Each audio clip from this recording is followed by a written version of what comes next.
Are you listening now? Have you ever felt? Are you listening? Damn. Hi everybody, it's Joe Hicks and welcome to Your Success. I have a special guest today, John Allsbury, and he's in Boise, Idaho. If you probably picked up that I'm in Boise. I'm here to watch the Broncos, Boise State play, and I had an opportunity to meet with John and talk a little bit about his business. John, welcome. Thank you. Good to be here. So, John, tell me a little bit about you and your business and the history of how you got into being an entrepreneur. Okay. Well, my history, I was blessed to have the entrepreneurial spirit at a very young age, and I've spent the last 40 years primarily in several industries. And none were related to what I'm doing now. So that spirit has stayed with me, and I kind of live for that. So currently, I've been in the fields of finance. I've been in the fields of the automobile industry, the airline industry.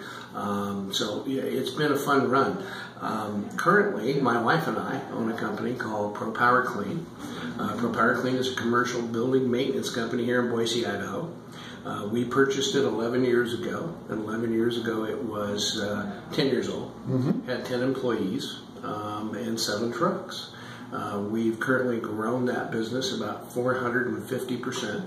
The company now employs approximately 80 people. Wow. We run 26 trucks. We operate 7 days a week, primarily 24 hours a day, but a majority of the work is done at night. And it is a building maintenance and janitorial service. Why do you do what you do? What gets you going, to be an entrepreneur? Because entrepreneurship is not easy. It's one of the toughest things you can do, but very rewarding. But why do you do it? I think there's a passion that comes with any entrepreneurial endeavors, and as I mentioned earlier, I was pretty blessed to kind of have that spirit. And the process for me is I love business, and so any business to me brings an excitement to the table.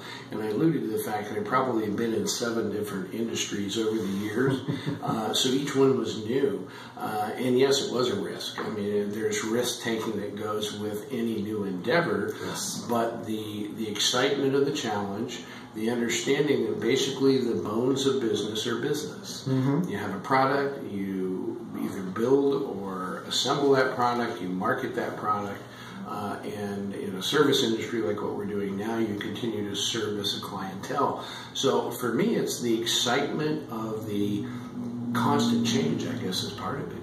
And the ability to do something new or take something you've got and just make it better. A lot of what happens for me is that there's not only the passion, but for me, I want to build a business that brings a totally new perspective to the table in the industry that we're in.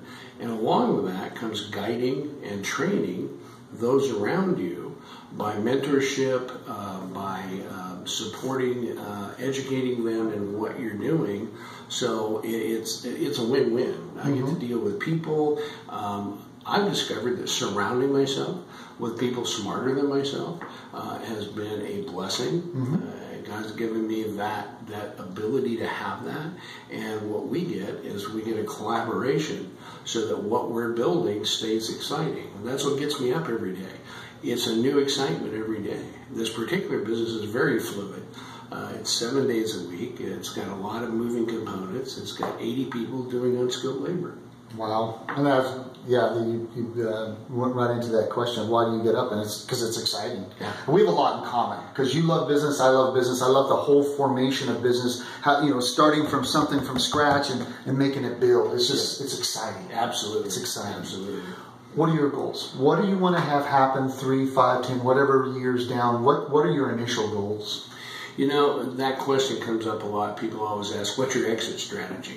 And for me, an exit strategy is not always an attraction. Right.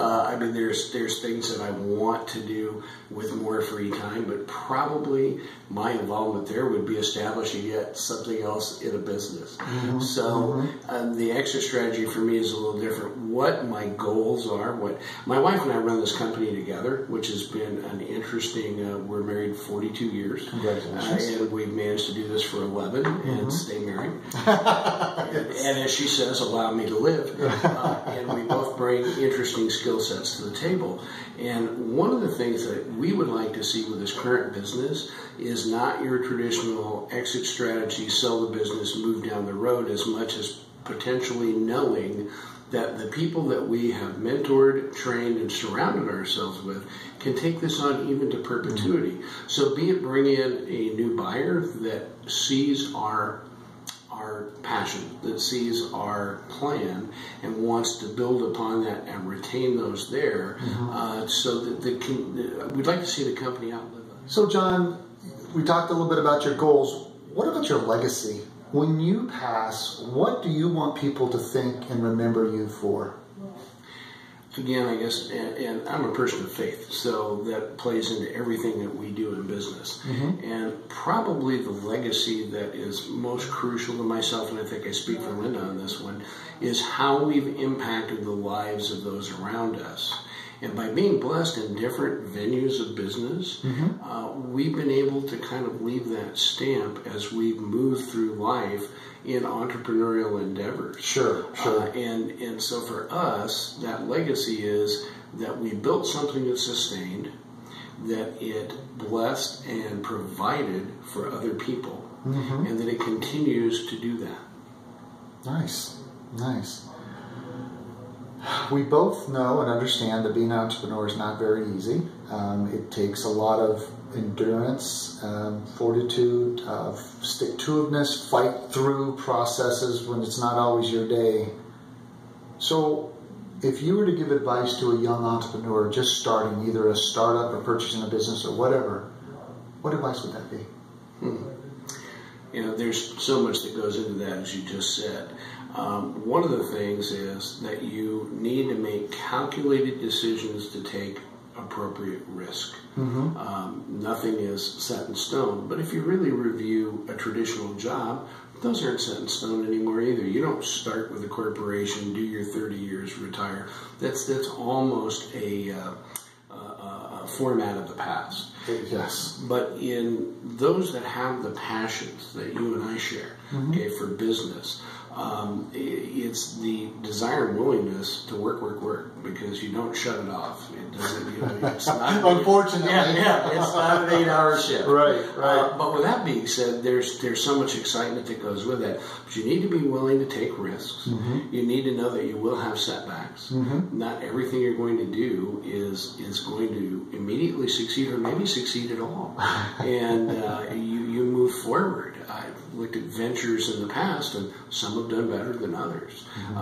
Yet they were all a party to building who and where I am today, and my continued love for what I do. So again, I think I mentioned that one of my beliefs is that you surround yourself with people that have skills and talents above and beyond your own, or that support your own goals. So vision. The other thing is, when you're looking at a business, you need to do your homework. You need to research. Good due diligence, huh? What is this market? Where can I make a difference? Why should I be in this market? And what can I do to make myself stand out in this market so that I'm not just another pretty face? I mean, we are cut from the same cloth, because, you know, what you just divulged is exactly that's how I live with the entrepreneur. Are we brothers or something? There you are. John, thank you so much. Thank you so much. Guys, please, this is what it's all about. To your success is driving home the opportunity to hear from entrepreneurs who have been very successful. They have what it takes.